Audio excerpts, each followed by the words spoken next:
Oke, Assalamualaikum warahmatullahi wabarakatuh. Halo semuanya, kembali lagi dengan saya.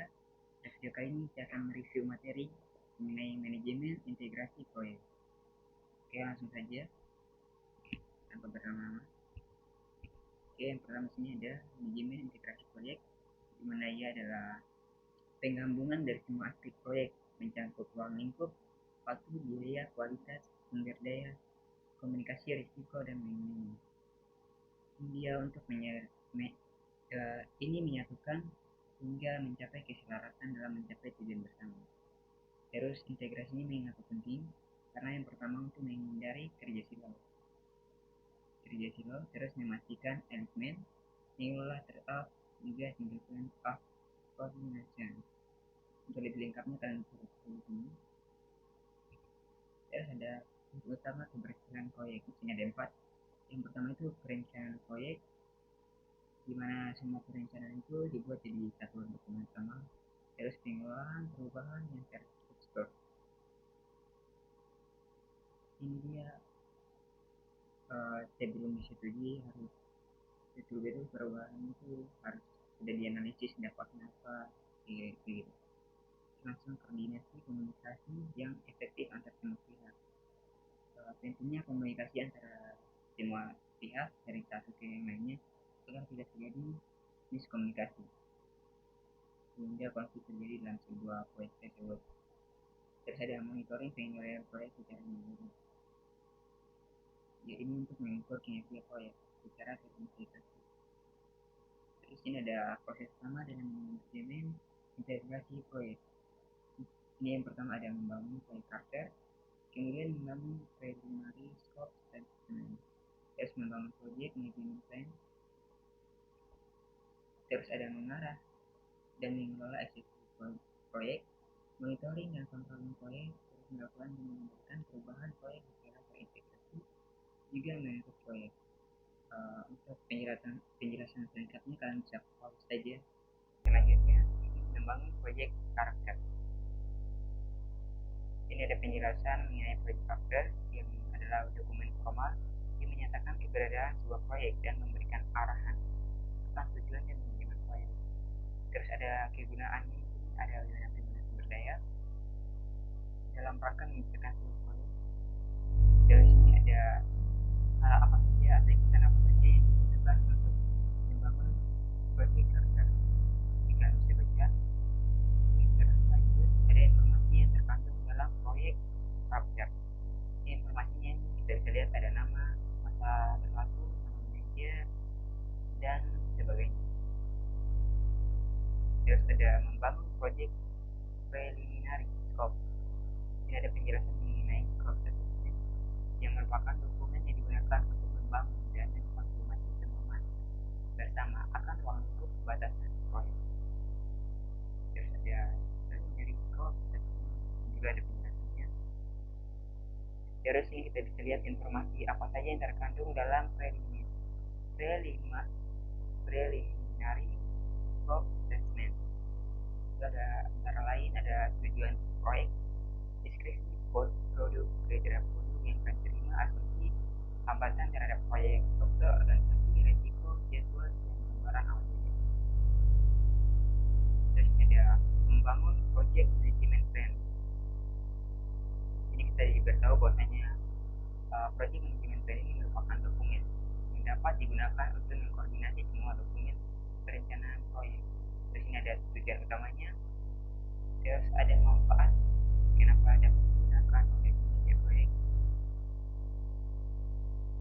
Kinerja proyek ini harus diukur berdasarkan baseline plan. Terus ada atribut project plan. Ini ada penjelasannya bahwasanya project plan itu merupakan dokumen yang berfungsi sebagai peta jalan komprehensif untuk pelaksanaan, pengendalian, dan penentuan proyek. Ini ada atribut utamanya juga. Ini ada penjelasan di mendalam tentang proyek plan, di mana bahwasanya rencananya dapat berfungsi sebagai peta jalan yang dapat diandalkan untuk menavigasi ketidakpastian proyek dan mengarahkan semua upaya menuju penyelesaian sukses. Terus ini ada atribut project plan, kita bisa lihat dari 1 sampai 10. Yang pertama ada lengkap dan komprehensif, yang kedua ada konsisten dan terintegrasi, ketiga ada dapat diukur dan dapat dilacak, terus 4, 5, 6, 7, dan sampai 10. Kalian bisa baca saja di sini. Terus ada elemen-elemen umum dalam project plan. Di sini terbagi menjadi 4. Yang pertama itu mengenai gambaran umumnya, terus deskripsi bagaimana proyek itu akan diorganisir, terus manajemen dan produksi yang digunakan dalam proyek itu apa saja, terus pekerjaan yang harus dilakukan, jadwalnya, dan informasi biaya proyek. Itu penting.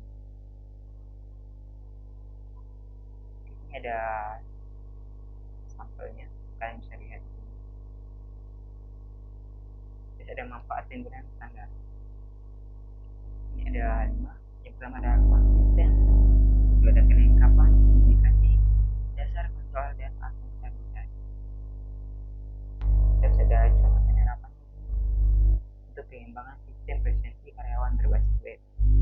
Ini ada introduksi, tujuannya otomatisasi presensi, terus deliverable, aplikasi web, database, laporan, dan sebagainya.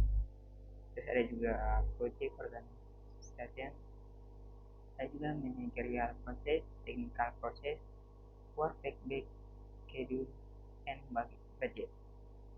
Terus standar ini masih relevan sebagai template dasar, meskipun dalam praktik agile modernnya detailnya mungkin lebih dinamis dan terdokumentasi dalam produk dan sprint plan yang lebih fleksibel.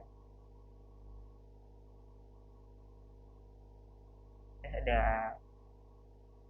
stakeholder analysis. Ini merupakan proses sistematis untuk mengidentifikasi yang dapat memengaruhi atau dipengaruhi oleh suatu objek, keputusan, atau inisiatif. Ini juga membantu dalam memahami kebutuhan, ekspektasi, dan tingkat pengaruh stakeholder untuk mengembangkan strategi keterlibatan yang efektif. Dari sini ada dokumen stakeholder analysis, dijelaskan bahwasanya merupakan dokumen yang penting dan sensitif. Alasannya karena memberikan informasi mengenai stakeholder yang berkaitan dengan nama organisasi, peranan, fakta-fakta unik, level keterlibatan, dan saran-saran untuk menjaga relasi stakeholder. Terus slide berikutnya ini kita dikasih tahu bahwasanya tujuan stakeholder analisis. Yang pertama ada mengidentifikasi semua pihak yang berkepentingan, memahami persepsi kepentingan pengaruh, memprediksi respon, mengembangkan strategi komunikasi dan keterlibatan, mengelola konflik dan risiko, juga mengoptimalkan dukungan dan minimalkan perlawanan. Terus ada manfaat stakeholder analisis. Yang pertama ada meningkatkan kesuksesan proyek, terus mengurangi risiko konflik, mengoptimalkan alokasi sumber daya, ini untuk komunikasi, terus meningkatkan pengambilan keputusan, membangun hubungan jangka panjang, dan mengantisipasi dan mengelola resistensi. Terus ada proses stakeholder analysis, ini merupakan 4 tahap utama. Yang tahap pertama ada identifikasi stakeholder, di mana dalamnya ada aktivitas membuat daftar lengkap dua pihak yang terlibat atau terdapat. Secara teknis ini ada brainstorming dan proyek, review dokumen, analisis rantai nilai, wawancara dengan sponsor, dan analisis dokumen proyek serupa yang sebelumnya. Ini ada contohnya juga. Contoh internal ke dalamnya sponsor, manajemen, tim proyek, usia departemen, dan lain-lain. Terus ada eksternal, di sini ada pelanggan, vendor, regulator, komunitas, media, dan pesaing. Untuk tahap kedua ini analisis dan pemetaan stakeholder. Yang pertama ini ada menganalisis berdasarkan 2 dimensi utama. Yang pertama itu tingkat pengaruh atau power. Ini kita bisa lihat kemampuan stakeholder untuk memengaruhi proyek. Ini ada contohnya, sponsor memiliki proyek tinggi, share biasa memiliki power rendah. Terus tingkat kepentingan atau interest. Ini seberapa besar sih stakeholder peduli atau tidak peduli terhadap proyek. Contohnya end user memiliki interest tinggi, sedangkan departemen lain mungkin interestnya rendah. Untuk tahap ketiga ini ada penilaian dan prioritasi.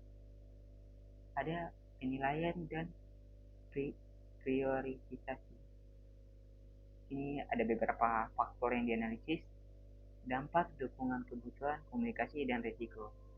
Terus analisis tambahan ini ada challenge model seperti power, legitimasi, dan urgensi. Lalu ada stakeholder group, mana contohnya ada power, interest, dan attitude. Ada stakeholder influence matrix. Oke, tahap keempatnya sini adalah pengembangan strategi keterlibatan. Ini mengembangkan rencana tindakan untuk setiap kategori stakeholder. Kategorinya sini terbagi menjadi 4. Yang pertama ada high power, high interest atau manage closely. Strateginya keterlibatan inti, komunikasi sharing. Ini ada contohnya, kalian bisa baca saja. Yang kedua ada high power, low interest, get statistic. Terus yang ketiga ada low power, high interest, get information. Yang keempat ada low power, low interest, monitor. Ini sudah dijelaskan strategi dan contohnya. Terus ini kita bisa lihat ada contoh stakeholder analysis. Ini contohnya kalian bisa saja, kita baca saja, ada organization, role and project, unit, dan lain-lain. Oke, kita masuk ke eksekusi proyek. Ini dijelaskan bahwa eksekusi proyek itu adalah tahap pelaksanaan pekerjaan yang telah digambarkan dalam proyek plan. Nah, mayoritas waktu dan uangnya digunakan dalam eksekusi proyek. Ada aplikasi proyek sama mempengaruhi eksekusi proyek, karena selama eksekusi proyek inilah produk dari proyek dihasilkan. Ya, terus ada kepemimpinan dalam proyek. Ini kepemimpinan ini dimaksudkan adalah kemampuan untuk menginspirasi, memengaruhi juga membantu individu serta tim untuk mencapai tujuan proyek bersama secara efektif dan selaras. Ini ada ciri utama kepemimpinan proyek yang efektif. Ini cirinya yang pertama ada visionary dan strategi thinking. Ini mampu menciptakan dan mengkomunikasikan visi serta menyelaraskan tujuan proyek. Ini ada contohnya, seorang project leader tidak hanya mengatakan kita harus menyelesaikan sistem pada Desember, tapi menjelaskan mengapa sistem ini penting bagi masa depan perusahaan. Terus ada emotional intelligence atau kecerdasan emosional, melibatkan self-awareness, empati, dan relationship management. Ini ada contohnya, mengetahui kapan tim butuh dorongan motivasi dan kapan butuh tekanan deadline. Terus yang ketiga ada adaptive dan resilient leadership, yang mencakup fleksibel dalam menghadapi perubahan dan ketidakpastian, terus tahan banting di bawah tekanan, mampu tenang dalam krisis. Ini ada contohnya, biasanya ketika requirement berubah mendadak, leader tidak panik tetapi cepat restrukturisasi prioritas. Apa yang akan menjadi prioritas kurang lebih begitu. Terus ada yang keempat ada servant leadership.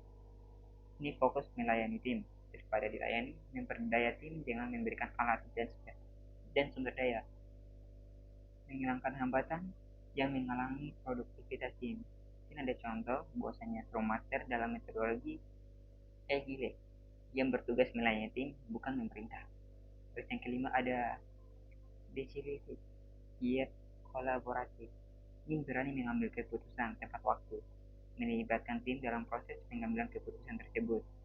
Ini ada contohnya, misalnya memutuskan untuk mengubah teknologi stack setelah berkonsultasi dengan tim teknis. Terus ini adalah keterampilan penting dalam eksekusi proyek. Ini kita bisa lihat keterampilan kepemimpinan dan interpersonal. Ini merupakan fondasi hubungan manusia dalam proyek. Komunikasi, kepemimpinan, kecerdasan emosional. Terus ada keterampilan operasional dan teknis atau hard skill.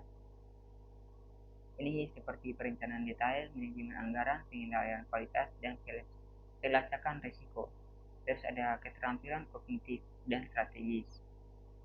Ini untuk pemecahan masalah, mengambil keputusan, adaptif, adaptabilitas, dan kemampuan menjaga fokus. Terus ini penjelasan lebih lanjut tentang keterampilan kepemimpinannya tadi. Yang pertama, kepemimpinan dan motivasi. Oke, di sini mampu menginspirasi dan memimpin tim, juga membangun visi bersama dan menjaga semangat kerja di bawah tekanan. Yang kedua, ada komunikasi efektif dan transparan agar semua bisa tahu tujuannya masing-masing. Terus ada manajemen konflik dan negosiasi. Ini menyelesaikan konflik antar tim, harus menegosiasikan deadline maupun ruang dan sumber daya. Terus ada kecerdasan emosional, jadi mampu mengenali dan mengendalikan emosi diri sendiri maupun tim. Terus ada keterampilan influencing tanpa otoritas formal, ini mempengaruhi orang di luar garis komando atau lintas departemen dan vendor. Terus yang kedua ada keterampilan operasional dan teknis, yang merupakan hard skill. Yang pertama ini ada perencanaan dan penjadwalan detail. Kedua ada manajemen anggaran dan biaya. Ketiga ada manajemen kualitas. Keempat ada manajemen risiko. Dan yang kelima ada manajemen vendor dan kontrak. Ini untuk mengelola administrasi kontrak dan pengurus. Yang ketiga, keterampilan kognitif atau dan strategi. Yang pertama ada pemecahan masalah dan mengambil keputusan. Yang kedua, fleksibilitas dan adaptabilitas. Yang ketiga, perhatian terhadap detail dan fokus pada hasil. Lanjut. Terus ini ada tools maupun teknik untuk eksekusi proyek. Ini yang pertama ada Work Authorization System. Ini merupakan metode yang digunakan untuk menjamin orang yang memiliki kualifikasi yang cukup melakukan pekerjaan tepat waktu dan benar. Ada status review meeting. Ini rapat rencana dan terjadwal yang digunakan untuk saling bertukar informasi dan pendapat. Terus ada project management software. Ini merupakan perangkat lunak khusus yang digunakan dalam manajemen proyek. Terus ada monitoring dan controlling proyek. Kita bisa lihat termasuk di dalamnya mengumpulkan, mengukur, dan menyebarkan informasi kinerja proyek. Terus teknik dan tools yang digunakan antara lain metodologi manajemen proyek, sistem informasi manajemen proyek, dan lain-lain. Di sini ada outputnya juga buat penting dari proses ini, yang merupakan rekomendasi tindakan korektif atau preventif. Terus ini ada integrated change control, termasuk dalamnya ini untuk mengidentifikasi, mengevaluasi, dan mengelola perubahan selama project life cycle. Ini ada tujuan utamanya pengendalian perubahan. Itu bisa lihat menghitung faktor-faktor yang mengakibatkan perubahan, menentukan apakah perubahan sudah terjadi atau belum, dan mengelola perubahan yang telah terjadi. Terus ada baseline, if the approved project management plan plus approved change. Terus ini kita bisa lihat integritas change control process. Ini kita bisa lihat proses-prosesnya, kalian simak saja. Terus ini ada kontrol penuh, kontrol perubahan dalam proyek IT. Yang pertama ini ada pandangan lama atau tradisional. Ini ada filosofinya, di mana perubahan adalah musuh. Rencana harus dipatuhi secara ketat. Ada juga karakteristik, ini kita bisa baca. Yang pertama ada linear dan sekuensial. Terus ada formalitas tinggi, perlawanan terhadap perubahan, dokumentasi berlebihan, dan change control board yang kaku, yang lambat dalam mengambil keputusan. Terus yang kedua ada pandangan modern, di mana filosofinya berkata bahwasanya perubahan adalah peluang, fleksibilitas adalah kunci nilai bisnis. Ini karakteristiknya kita bisa lihat ada iteratif dan incremental. Ini perubahan dalam siklus pendek. Kedua ada kolaboratif, diskusi langsung antara developer, product owner, dan stakeholder. Ketiga ada value driven, ada autonomi tim, ada yang continuous integration atau deployment. Ini merupakan perubahan kecil dapat diimplementasikan secara cepat. Oke, terus ini ada kontrol perubahan dalam proyek IT. Kontrol perubahan ini kita bisa lihat, yang pertama ada pandangan lama. Tim proyek harus melakukan apa yang sudah direncanakan tepat waktu dan tepat dana secara ketat. Masalahnya sini stakeholder jarang sekali mengetahui batasan proyek di awal, serta waktu dan estimasi biaya seringkali tidak akurat. Terus ada pandangan modern, di mana manajemen proyek adalah proses komunikasi dan negosiasi yang spontan. Dan di sini kita diberikan solusi bahwasanya perubahan seringkali memberikan keuntungan, dan tim proyek harus membuat rencana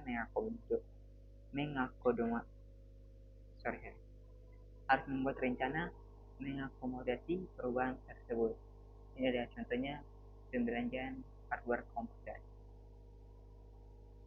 Terus ada sistem kontrol perubahan, menjelaskan bahwa ini merupakan kerangka kerja formal dan terkomunikasi yang digunakan untuk mengevaluasi, menyetujui maupun menolak dan mengevaluasi proyek yang telah dirancang. Terus ada komponen utama sistem kontrol perubahan. Ini ada yang pertama ada prosedur dan alat kerja, di mana mencakup proses pengajuan, tujuan dan eskalasi. Kemudian yang kedua ada otoritas dan tanggung jawab. Jadi mencakup Change Control Board atau CBB atau CCB. Kemudian ada delegasi wewenang dan peran dan tanggung jawab. Yang ketiga ada dokumentasi dan pelacakan, mencakup register perubahan, log perubahan, dan dokumen referensi. Yang keempat ada alat dan teknologi yang mencakup sistem pelacakan, manajemen dokumen, dan automation. Terus ada perubahan kontrol bar atau change control bar. Ini kita bisa lihat kelompok resmi maupun formal dari orang-orang bertanggung jawab untuk menyetujui maupun menolak perubahan dalam proyek. CBD harus memberikan guideline untuk mempersiapkan perubahan. Terus anggota CBB biasanya terdiri dari stakeholder. Terus masalah yang dihadapi CBB, masalah yang dihadapi CCB jarang bertemu dan membuat keputusan akan perubahan yang membutuhkan waktu rapat yang panjang. Padahal proyek harus terus berjalan karena dibatasi oleh waktu yang telah disepakati. Oke, slide berikutnya masuk ke proses dan siklus kontrol perubahan standar. Di sini pasti pertama ada identifikasi dan pengendalian yang mencakup aktivitas untuk mengidentifikasi kebutuhan, output. Di sini ada contohnya. Tambahkan fitur login dengan biometrik karena permintaan keamanan. Terus fase kedua ada analisis dan evaluasi. Ini aktivitas tim proyek menganalisis dampak terhadap lingkup jadwal, biaya, kualitas, dan risiko. Terus ini outputnya ada impact analysis report. Yang fase ketiga ini adalah keputusan dan persetujuan. CB atau pihak berwenang mereview dan memutuskan. Di sini kita bisa lihat kriteria keputusannya diambil dari nilai bisnis, versus biaya, terus urgensi dan prioritas, dan juga kesesuaian dengan strategi. Outputnya keputusan dengan alasan. Fase keempat adalah perencanaan dan implementasi. Ini rencana yang implementasi detail jika disetujui. Yang pertama ada update rencana proyek, alokasi sumber daya, ada jadwal implementasi dan komunikasi ke stakeholder.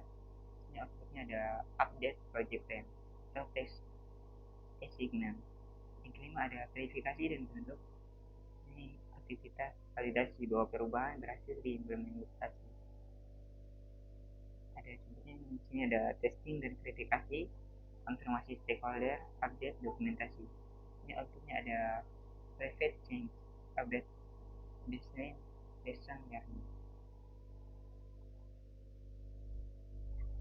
Oke, sini ada jenis-jenis perubahan yang dikelola. Yang pertama, perubahan lingkup yang mencakup tambah, kurang, maupun modifikasi requirement. Yang kedua, ada perubahan jadwal mencakup perpanjangan atau penyempitan timeline, dan juga pergeseran milestone. Yang ketiga, ada perubahan biaya yang mencakup revisi anggaran maupun perubahan harga material. Yang keempat, ada perubahan kualitas mencakup modifikasi standar dan perubahan acceptance kriteria. Kelima, ada perubahan teknis mencakup teknologi baru dan arsitektur berbeda. Yang keenam, ada perubahan proses mencakup metodologi kerja, tools, dan sistem. Oke, di sini juga ada level-level sistem kontrol perubahan. Ini kita bisa lihat level pertama, emergency change. Di sini dilengkapi dengan karakteristik proses maupun contohnya. Kalian bisa baca. Contohnya di sini ada level 1, emergency change, karakteristik kritikal, time sensitive, dan untuk masalah production. Prosesnya ini ada fast track, profile, expeditive. Contohnya ini adalah perbaikan bug kritis di sistem lain. Begitupun level 2, level 3. Terus di sini ada contoh studi kasus. Di sini dimana perubahan untuk menambahkan pembayaran via kredit. Ini sistem proses kontrolnya perubahan. Proses sistem kontrol perubahan ini yang pertama ada pengajuan yang meliputi form, tambah metode pembayaran kredit, dan justifikasi meningkatkan konversi 25% dan permintaan 60% pelanggan. Ada analisis sistem berupa teknis, biaya, jadwal, maupun risiko.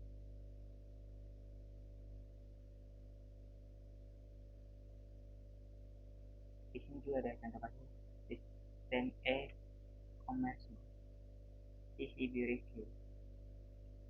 Kita bisa lihat di sini gimana beranggotakan sponsor, IT head, dan komplain, diskusi, ROI analisis, prioritas, versus fitur lain. Keputusan ini ada approve dan syarat, testing security wajib, boleh bertahap, 10% usia dulu. Update SLA dengan vendor. Di sini ada implementasi di mana update bug, backlog, dan sprint planning, komunikasi ke tim dan stakeholder, development dan testing. Terus ada verifikasi UAT dengan merchant partner, monitoring transaksi 2 minggu, update dokumentasi API. Ada manajemen konfigurasi. Ini menjelaskan manajemen konfigurasi itu cara menjamin bahwa deskripsi dari produk yang dihasilkan sudah benar dan lengkap. Terus berkonsentrasi pada manajemen teknologi dan spesialisasi. Manajemen konfigurasi bertugas untuk mengidentifikasi dan mendokumentasikan kebutuhan konfigurasi dan lain sebagainya, serta mengedit produk dalam rangka memverifikasi kesesuaian dengan requirement. Dari sini ada saran-saran yang harus dilakukan dalam mengontrol perubahan. Yang pertama, ada pandangan manajemen proyek itu sebagai sebuah proses komunikasi dan negosiasi yang konstan. Kedua, ada rencana menghadapi perubahan, harus bentuklah sistem kontrol dan jadi terus memanfaatkan manajemen konfigurasi, ada mendefinisikan prosedur, terus menggunakan laporan lisan dan tulisan, menggunakan manajemen proyek dan perangkat lunak. Ada transparansi juga, terus komunikasi proaktif, priorisasi dokumen lengkap, dan fleksibilitas. Yang bisa baca. Lanjut, saran-saran yang tidak boleh dilakukan dalam mengontrol perubahan. Ini kita bisa lihat saran-sarannya mulai dari bypass proses hingga non-learning dan mengevaluasi efektivitas sistem. Di sini ada penentuan proyek